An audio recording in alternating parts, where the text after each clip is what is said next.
Hey everyone and welcome. Today we're diving into a leadership style that's not about being the boss, but about building connection and helping people grow.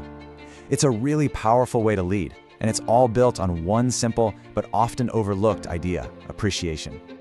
So let's kick things off with a big question for you. I want you to think about the best leader you've ever worked with. Got someone in mind? Now, what was it about them really? Was it just that they were smart or had a big vision, or was it something else, something more fundamental?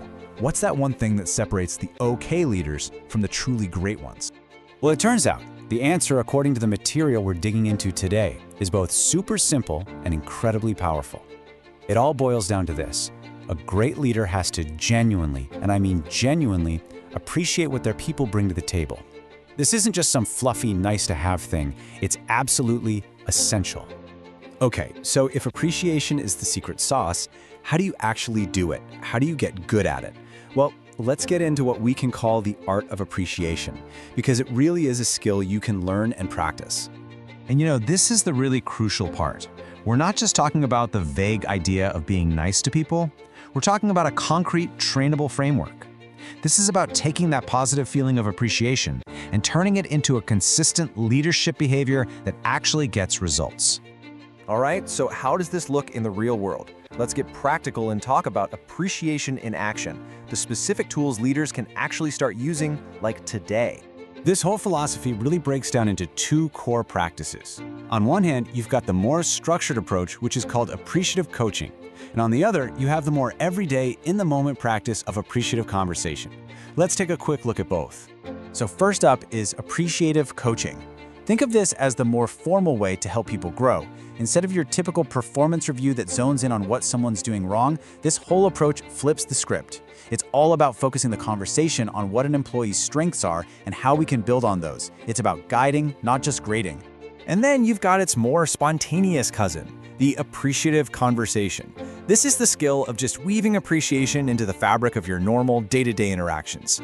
It's that specific thank you say in the hallway, or the shout out for great work on a team call.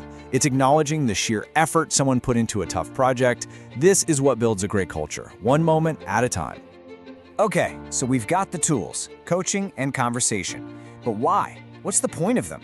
Well, they are designed specifically for one purpose: to fuel team motivation. A huge part of this training, as our source points out, is learning to apply different kinds of motivation strategies. Because let's be real, one size does not fit all. For one person, getting a public shout out in a meeting is the best thing ever.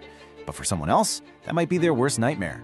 They might be way more motivated by getting the chance to lead a new project on their own. This framework helps leaders figure out what makes each person tick and then use appreciation to light that fire. And that brings us to the ultimate payoff. What actually happens when you combine genuine appreciation with motivation that's tailored to each person? Let's talk about the incredible impact this has on the whole workplace. You see, it turns out that all these little things, the coaching, the conversations, the tailored motivation, they aren't just random acts of kindness. They are all intentionally working together towards one single, really powerful goal. And this slide just lays it out so perfectly. You can see the path, right? It all starts with a leader actively appreciating contributions. That appreciation then becomes the fuel for motivation strategies that actually work. And what's the result of all that? It's not just about getting more work done. It's about creating a genuinely healthy work environment, a place where people feel valued, they feel driven, and they actually want to bring their best selves to work. So, let's make this real for you.